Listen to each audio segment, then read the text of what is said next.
Hey everybody, hope you're all good and well, having a good week. Today's video is all about how can we gain more clarity, focus, and energy that's going to stay with us throughout the day.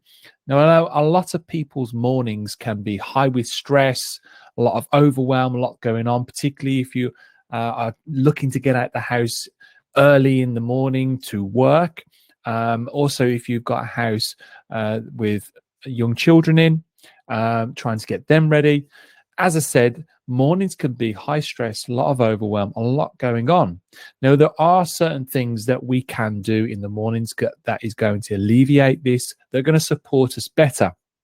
And in this particular video, I wanted to talk about the nutritional input and changes that we can make that are going to help us with, as I said, clarity, focus, and energy, not just in the morning, but then throughout the day. Because I'm a big believer that if we can start the day on the front foot, if we can start our day correctly, that's going to set us up for success moving into the afternoon and into the evening. So I spoke about on many other videos about the other habits and routines that we can look at with our mental health, our well-being, such as journaling, such as meditation. They're great, but as I said, today's video is going to be more centered around the nutritional input and how we can structure that better. So first of all, when we get up, for a lot of us, we can look at heading for caffeine intake, whether that's a morning coffee or a morning cup of tea. Now, this may give you that clarity and focus that you need straight away, but it is not going to look after you moving out into the day. You're going to get that crash soon after. So what we're going to need to look at doing, and it may sound simple, but it's highly effective, is to get hydrated as quickly as possible. That might be going to pour yourself a large glass of water. You might put some lemon in there. You may do yourself some warm water with lemon, but get hydrated. Start sipping on water as soon as possible. And when it does come to caffeine, just start to try and push that a little bit later on into the day, 90 minutes, if you can, a bit later into 90 minutes into your day. If not, then a couple of hours, if you can, the later, the better. Consuming caffeine when you need it or feel like you need it, but the first port of call needs to be water, and start to get hydrated. This is going to start to regulate your energy, get your awareness up and your focus ready without dehydrating you further. You have just got out of bed. You are dehydrated anyway. So getting that water on board is going to be really helpful. So hydration first, and take the caffeine later on into the day, preferably 90 minutes later, if not further. So that's the first thing I would look at. The second thing is actually food. What does our food look like? Well, I'm a big fan of fasting, not long fasting in terms of going deep into the day, but I do like 12 to 14-hour fasts. This is obviously including your sleep. If you can't do that because of your routine, i.e. getting to work, or you've got other restraints, then fine.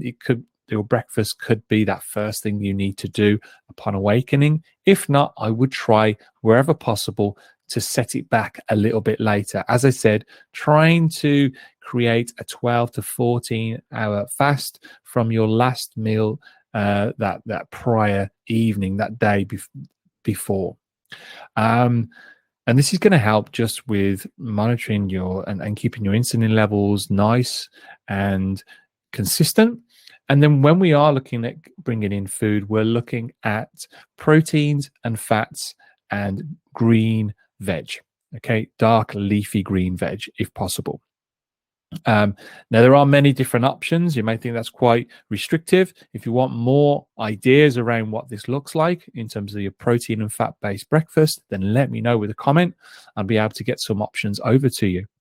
I.e., if it's a warm breakfast, you've got a bit of time, that might be some lean bacon, turkey bacon, it may be some lean mince, it may be some salmon, eggs with some spinach, kale, nice dark leafy greens.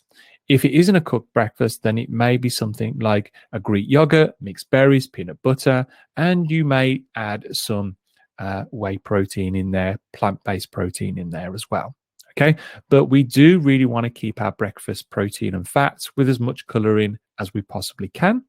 And this is really going to keep your body away from spiking insulin, particularly if you're consuming carbohydrates, naturally sourced sugars, or poor refined sugars from cereals and that kind of thing. They are really not going to give you much at all, and they are also going to crash you soon after. And that's why a lot of people get this mid-morning crash, and they feel like they have to go and grab something. They have to grab more coffee, more food. Most likely it's going to be poor quality food because they feel so hungry. Now, if we consume a more protein and fat-based breakfast, those fats and that protein is going to satiate you, so you're going to feel fuller for longer. And with the fats, they're going to stick around for longer. They're not going to spike your insulin and have this deep crash in mid-morning. They're going to have this nice, gentle energy release across the morning, getting you ready to midday when you are ready for a lunch. And I would always try and, particularly busy working professionals, try and push your carb intake later on in the day, whether that's a snack and it's a piece of fruit, whether that's an apple or a banana or a pear, and then bring in your main carbohydrates in with your evening meal when you're sitting around the table with the family. Okay, so protein and fats-based breakfast is really going to help you. And the last one I wanted to share with you, and as I said, it's going to be mostly around nutrition and intake. This isn't necessarily that, but I do believe it's going to look after you. Well, I know it will look after you, and it is natural light. As soon as you possibly can, as you get up in the mornings, get some natural light. If you can get outside with some natural light in the garden, whether it's just 10 minutes, 5-10 minutes, that's fantastic. If it's dark still, if it's cold, then artificial light if you have to. Obviously, if you're in the UK or countries that are dark, or you've got cloud cover, it's not great, it's very, very cold, then yes, you can look at artificial light. But ideally, if you can get outside and get some natural light, this is going to look after you hugely in terms when it comes to just being alert, clarity, well-being, mental well-being, focus, and just starting the day in the right way. And that is where I would start. I would start with hydration, pushing the caffeine intake later on into the day, and having it when you actually need it. Protein and fat-based breakfast, and really pushing those refined carbohydrates. Not that we want to be having them anyway, or any sort of carbohydrate later on into the day. And natural light is really going to look after you long-term moving forwards. And this is really going to give you that focus and that clarity and that sustained energy moving into your day, and really set yourself up for success. So guys, I hope that has been helpful. Those 3 things I know can have a huge benefit on your life and how you approach your day. I know with my clients, they have had huge effects, positive effects on them. Okay, guys, if you've got any other questions around your morning routines, if you've got any questions around nutrition, particularly options of foods when it comes to protein and fat-based breakfast, let me know, and I'm able to send some great ideas over to you. Okay, guys, have a great rest of your day, and we'll speak soon.